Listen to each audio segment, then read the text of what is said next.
So this is the Babylonian credit debt system part 5, and I begin with trying to show you some articles that justify the idea that our system of credit debt really originated in Mesopotamia, otherwise known as Sumer civilization, or in terms of the Bible, Babylon.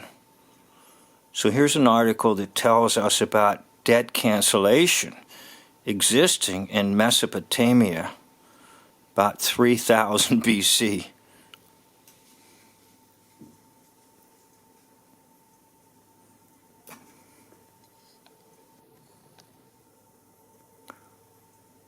So I'm not going to read the article. This was probably published around the time that the Biden administration was offering debt cancellation for those with high educational debts, especially those who are laboring in poor and poverty-stricken areas. But just to show everybody that debt cancellation was part of Babylon, and in particular going to the Hammurabi Code. So you can read this if you want on your own. I need to get into my own labors with you.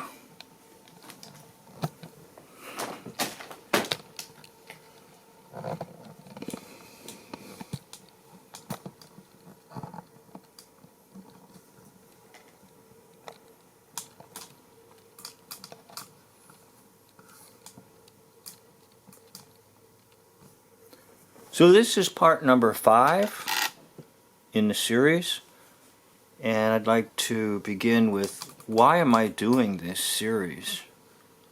Why is it that my videos are maybe 15-20 minutes long? And yes, I realize that maybe only 1, 2, or 3 people will actually watch them.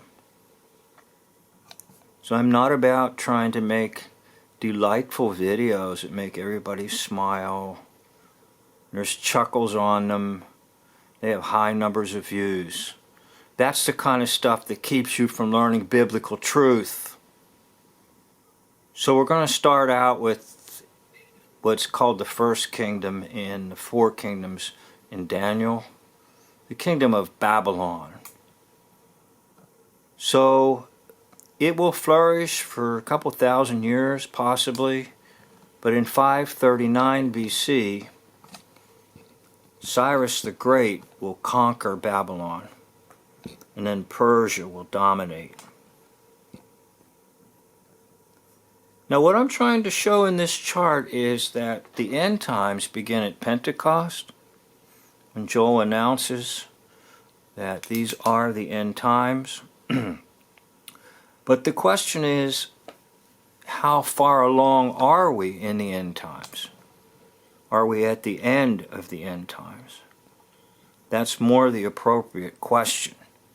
Because most people say, are we in the end times? Well, yes, we've been in the end times since Joel declared it, and it was fulfilled at Pentecost. So Peter will tell us definitely, with the coming of the Holy Spirit, the end times started. So how far along are we? Well, one indicator, one thermometer to use might be economy. So what was begun in the finest, most outstanding, devil-centered society, Babylon, has now been recreated and reinstituted in our land. And that is the credit debt system of ancient Babylon. And it is the plan of the devil to have a one-world economy. And if it's the credit debt system, which I think it might be, definitely, it's getting in place, not only in America, but throughout the world.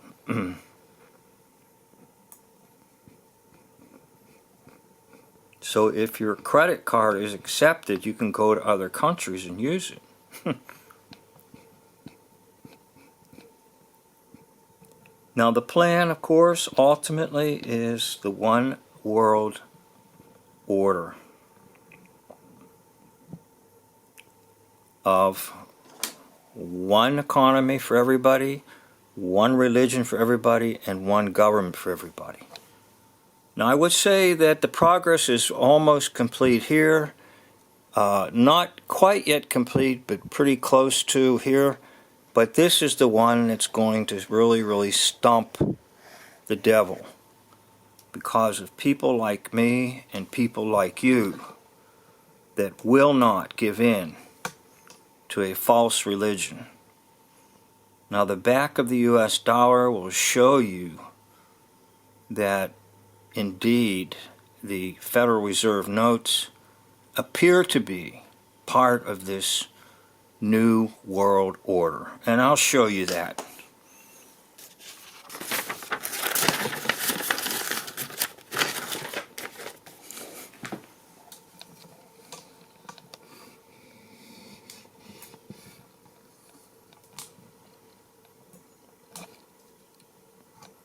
So you've got to go to what would be the left side of the back of your dollar, and to where the pyramid is, and to the Latin inscriptions. Now most people don't read Latin, so, and I'm certainly not a Latin expert, nor did I have Latin.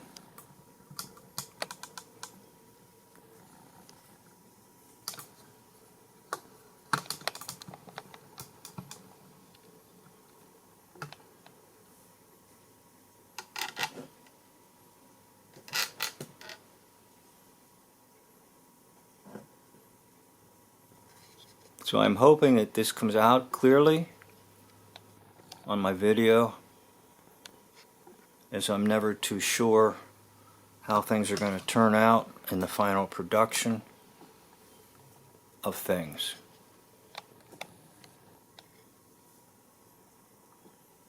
Okay, Inuit Septus, announcing the coming of, and then down below, the Novos Ordo Seclorum.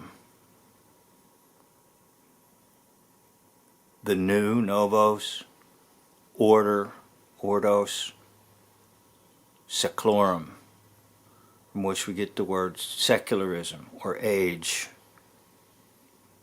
The new world order. It is on the Federal Reserve note. It's there.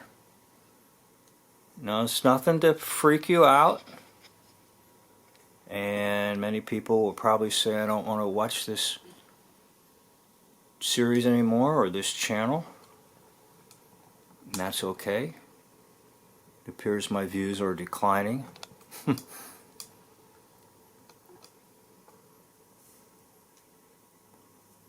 So I hope it's coming across on the video, that you can see it. You can get a magnifying glass if you want and check it out on your own, with your own dollar bill. And you notice the all-seeing eye. Oftentimes that's given as the all-seeing eye of Lucifer. Okay, announcing the arrival of, that's the top inscription, announcing the arrival of the new world order.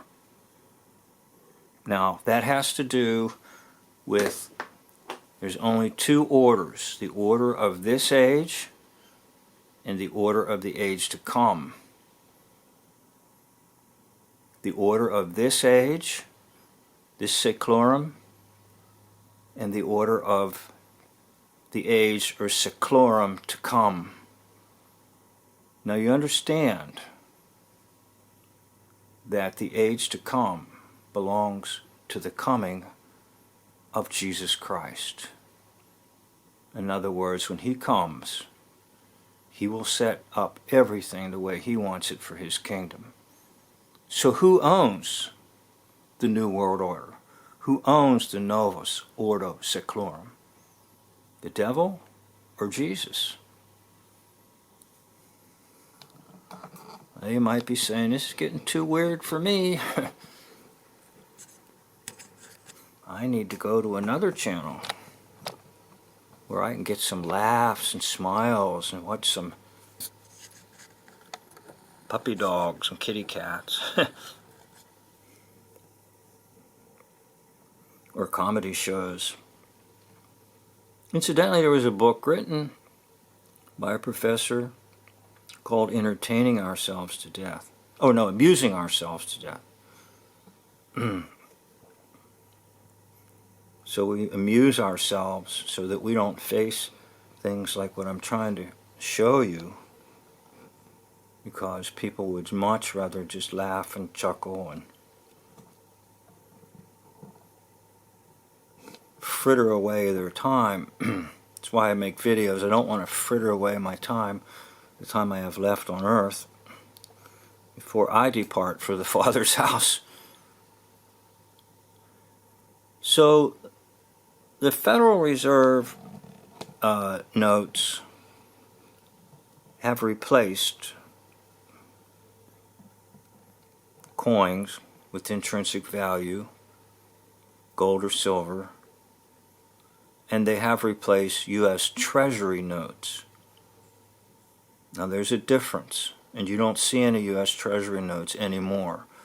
But I did see a few of them when I was growing up. I actually have a few of them because I didn't know what they were. And they look similar to a Federal Reserve note, but they are not Federal Reserve note. They're U.S. Treasury notes, which are much, much more valuable. So legal tender is not lawful money. Now why is that so? Because it is not redeemable for gold or silver. It is not associated with the U.S. Treasury, and it's only valid through the Federal Reserve System, which is an independent bank that functions as a bank of the U.S. I said functions, but it is not a bank of the U.S. So what about the Bank of the United States? And that's kind of the key to things at the moment.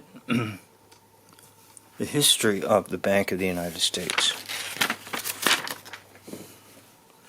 So at one time, there were banks of the United States. The first one was from 1791 to 1811, functioned for 213 years. Or, wait a minute, excuse me. No, I'm sorry, I got a mistake there on that. 1791 to 1811. 1791 is where you have the treaty being signed, and the United States free of American Revolution. So between those years you had the first bank of the U.S. created by act of Congress. Then you had the second bank of the U.S. from 1816 to 1841. Now President Andrew Jackson will step in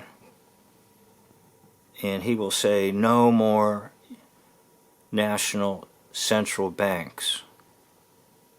Now some have praised him and some have cursed him for doing this. Jackson dispersed the resources into the states, so we were left without an actual Bank of the United States. So paper currency, U.S. notes, flourished from 1862 to 1971. And those are different from Federal Reserve notes. You won't see any of them today because they were much more valuable. So the Federal Reserve notes have replaced the U.S. Treasury notes.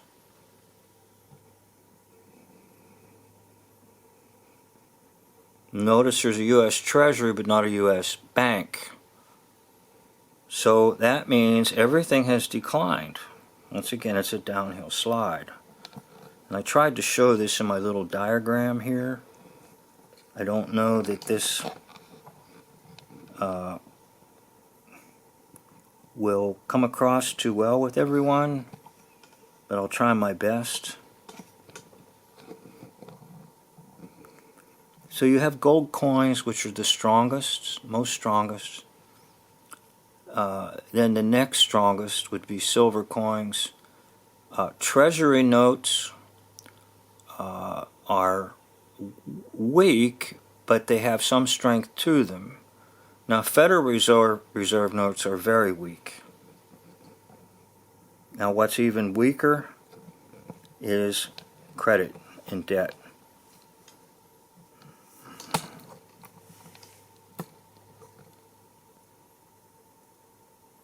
What's weaker yet? Bitcoin.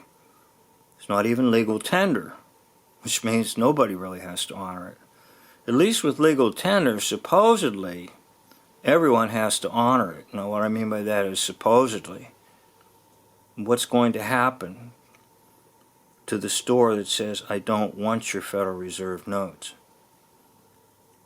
What's going to happen to them? The only alternative is some government source comes in and says, oh, yes, you will. And we'll put a gunpoint to your head. And anybody who comes through this store doesn't going to accept that we have a gun pointed at your head. I'm being silly about it. But what I'm saying is the force of it is people just trust it. In other words, it's trust, complete and total trust. So you go from something that's absolutely very, very strong, strongest. I have the most strongest, which is not correct as far as grammar goes, but anyhow, the strongest, and then the next strongest. Strongest is gold, next strongest silver. Treasury notes, which were in circulation up till 1971. Then Federal Reserve notes, which are, quote, legal tender, which means that you just honor it because you're told you have to honor it. Then there's credit cards, credit debt. Then there's Bitcoin, which I believe is a scam, but many people will get upset and say, oh, no, it's not a scam. I'm making lots of money in it. And then who knows what's next? Now, what I would put down here is the cashless society, or the chip that's buried under your skin. In some of these amusement parks and stuff, some places have actually experimented with this, to put a little something under your skin to show how many points you have. And I remember in the 70s, when I first gave my life over to Christ, many people were talking about a cashless society and putting computer chips under your skin. And I didn't think it was really ever going to happen, but it is now possible for people to have computer chips installed under their skin, and that will tell you how many points they have in a system. Not necessarily dollars, not necessarily gold or silver. So the Federal Reserve System was first exposed by Eustace Mullins, and almost all the works today about the Federal Reserve System are either plagiarism of Mullins' work or just simply repeating his original work. It can't be beat. Mullins needs to get the credit for coming out and telling the public about the Federal Reserve System. Now, the interesting thing is that any of Mullins' books were rejected. by publishers. He eventually published books on his own and literature on his own, and kept the books and stuff in his garage. And now some of his books are worth quite a bit of money because they're hard to find. But that's what happens. The system will reject someone who brings the light. The darkness hates the light. So, as Mullins would say, Federal Reserve System, nothing federal about it. It is not the U.S. government. It does work with the U.S. government, but it is an independent bank, and it's not a bank of the United States, not a national bank. It tries to function like one, but it is not. It has no reserves, Mullins would say. There's no gold to back anything. There's no silver. Nothing. Nothing. Nothing. And